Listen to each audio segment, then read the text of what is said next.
Halo Sobat Daily Words. Hari ini kita akan melanjutkan pembacaan Alkitab yang diambil dari kitab Yesaya 6, 7 dan 8. Yesaya 6. Yesaya mendapat panggilan Allah. Dalam tahun matinya Raja Uzia, aku melihat Tuhan duduk di atas tahta yang tinggi dan menjulang, dan ujung jubahnya memenuhi bait suci. Para serafim berdiri di sebelah atasnya, masing-masing mempunyai 6 sayap. 2 sayap dipakai untuk menutupi muka mereka, 2 sayap dipakai untuk menutupi kaki mereka, dan 2 sayap dipakai untuk melayang-layang. Dan mereka berseru seorang kepada seorang, katanya, "Kudus, kudus, kuduslah Tuhan semesta alam, seluruh bumi penuh kemuliaan-Nya." Maka bergoyanglah alas ambang pintu disebabkan suara orang yang berseru itu, dan rumah itu pun penuhlah dengan asap. Lalu kataku, "Celakalah aku binasa, sebab aku ini seorang yang najis bibir, dan aku tinggal di tengah-tengah bangsa yang najis bibir. Namun mataku telah melihat Sang Raja, yakni Tuhan semesta alam." Tetapi seorang daripada serafim itu terbang mendapatkan aku.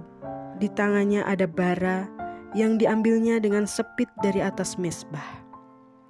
Ia menyentuhkannya kepada mulutku serta berkata, "Lihat, ini telah menyentuh bibirmu, maka kesalahanmu telah dihapus dan dosamu telah diampuni."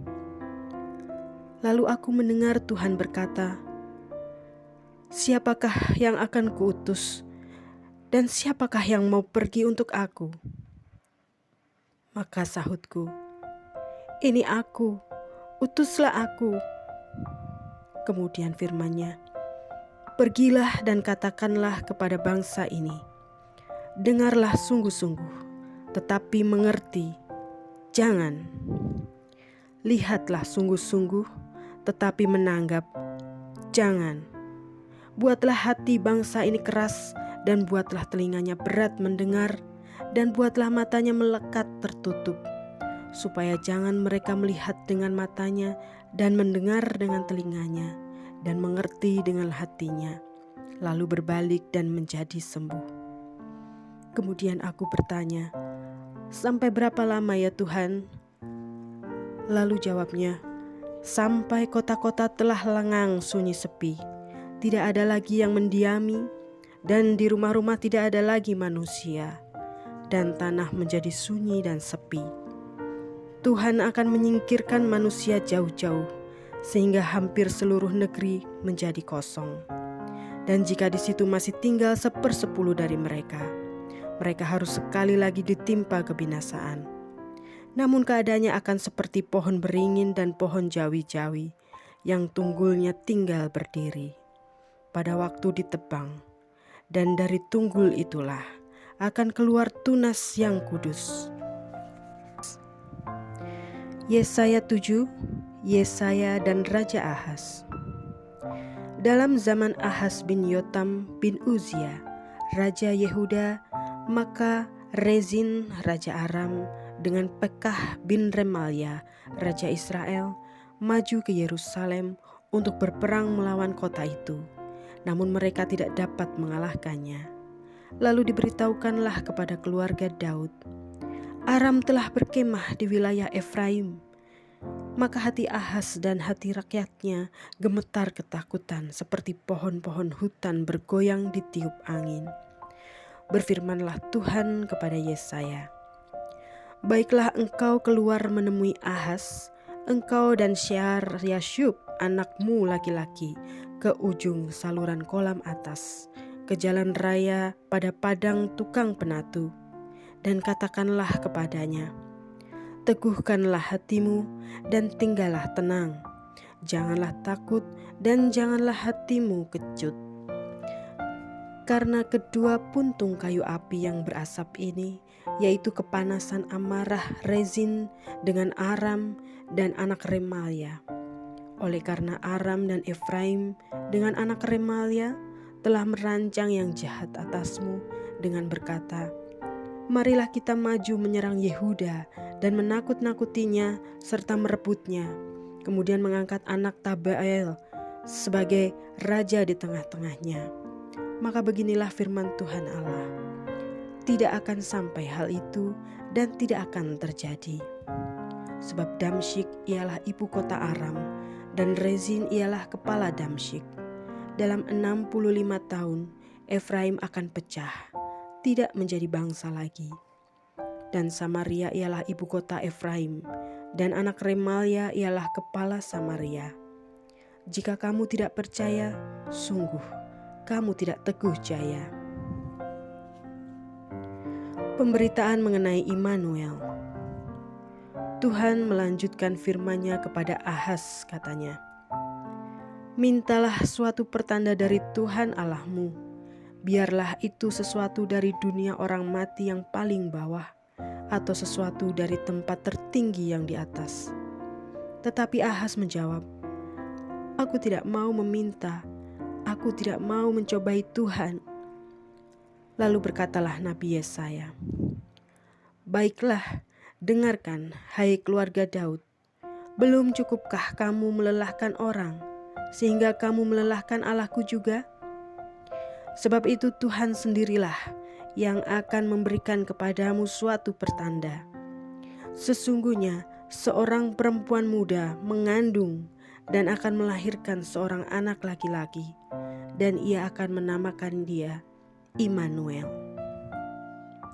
Ia akan makan dadih dan madu sampai ia tahu menolak yang jahat dan memilih yang baik. Sebab sebelum anak itu tahu menolak yang jahat dan memilih yang baik, maka negeri yang kedua rajanya engkau takuti akan ditinggalkan kosong. Tuhan akan mendatangkan atasmu dan atas rakyatmu dan atas kaum keluargamu hari-hari seperti yang belum pernah datang sejak Efraim menjauhkan diri dari Yehuda, yakni Raja Asyur. Pada hari itu akan terjadi, Tuhan bersuit memanggil lalat yang ada di ujung anak-anak sungai Nil, dan memanggil lebah yang ada di tanah Asyur. Dan semuanya akan datang hinggap di lembah-lembah yang terjal, dan di celah-celah bukit-bukit batu, di segala pagar duri, dan di segala tanah penggembalaan. Pada hari itu, dengan pisau cukur yang dipinjam dari seberang sungai Efrat, yakni Raja Asyur, Tuhan akan mencukur kepala dan bulu paha, bahkan pisau itu akan melenyapkan janggut juga. Pada hari itu setiap orang akan memiara seekor lembu betina yang muda dan 2 ekor domba. Dan karena banyaknya susu yang dihasilkan, mereka akan makan dadih. Sungguh, dadih dan madu akan dimakan oleh setiap orang yang masih tinggal di dalam negeri. Pada hari itu setiap tempat di mana biasanya tumbuh 1000 pohon anggur dan yang berharga 1000 shikal perak akan menjadi tempat putri malu dan rumput. Orang pergi ke sana terpaksa membawa anak-anak panah dan busur, sebab putri malu dan rumput belaka seluruh negeri itu. Dan engkau tidak berani pergi ke segala lereng gunung yang biasanya dicangkul, karena takut akan putri malu dan rumput. Di situ hanya lembu dan domba akan berkeliaran.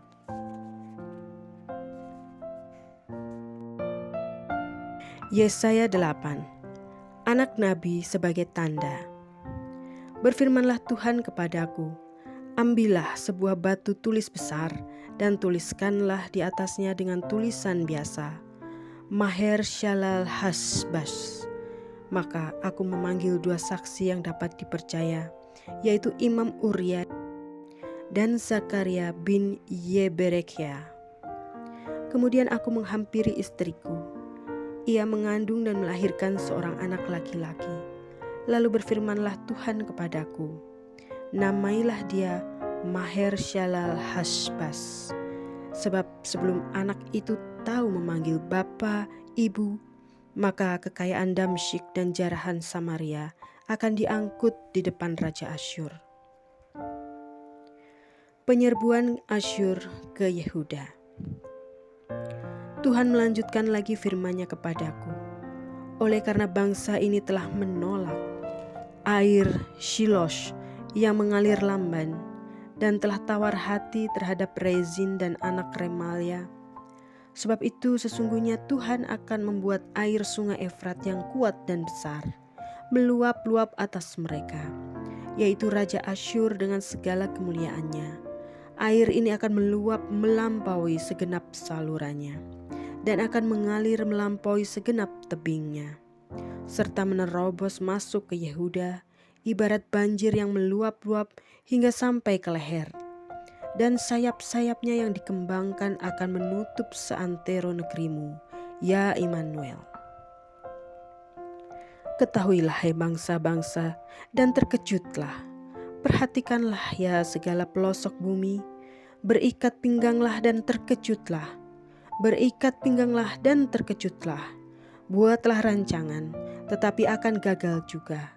Ambillah keputusan, tetapi tidak terlaksana juga. Sebab Allah menyertai kami. Yesaya terpaksa bersembunyi.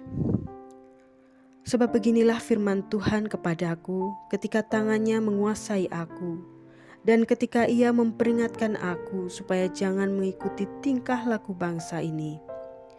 Jangan sebut persepakatan segala apa yang disebut bangsa ini persepakatan. Dan apa yang mereka takuti, janganlah kamu takuti, dan janganlah gentar melihatnya. Tetapi Tuhan semesta alam, dialah yang harus kamu akui sebagai yang kudus.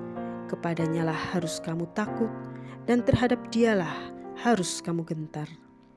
Ia akan menjadi tempat kudus, tetapi juga menjadi batu sentuhan dan batu sandungan bagi kedua kaum Israel itu, serta menjadi jerat dan perangkap bagi penduduk Yerusalem. Dan banyak di antara mereka yang akan tersandung, jatuh dan luka parah, tertangkap dan tertawan. Aku harus menyimpan kesaksian ini dan memeteraikan pengajaran ini di antara murid-muridku. Dan aku hendak menanti-nantikan Tuhan yang menyembunyikan wajahnya terhadap kaum keturunan Yakub. Aku hendak mengharapkan Dia. Sesungguhnya aku dan anak-anak yang telah diberikan Tuhan kepadaku adalah tanda dan alamat di antara orang Israel dari Tuhan semesta alam yang diam di Gunung Sion. Dan apabila orang berkata kepada kamu, mintalah petunjuk kepada arwah dan roh-roh peramal yang berbisik-bisik dan komat kamit, maka jawablah, bukankah suatu bangsa patut meminta petunjuk kepada Allahnya? Atau haruskah mereka meminta petunjuk kepada orang-orang mati bagi orang-orang hidup? Carilah pengajaran dan kesaksian. Siapa yang tidak berbicara sesuai dengan perkataan itu, maka baginya tidak terbit fajar. Mereka akan lalu lalang di negeri itu, melarat dan lapar. Dan apabila mereka lapar, mereka akan gusar dan akan mengutuk rajanya dan Allahnya. Mereka akan menengadah ke langit dan akan melihat ke bumi. Dan sesungguhnya hanya kesesakan dan kegelapan, kesuraman yang mengimpit, dan mereka akan dibuang ke dalam kabut.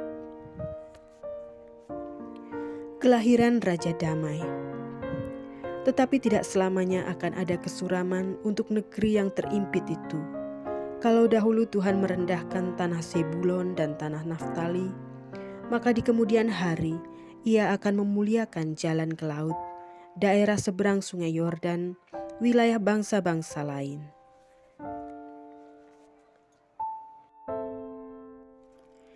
Demikianlah bacaan kita yang diambil dari kitab Yesaya 6, 7, dan 8. Syukur kepada Tuhan.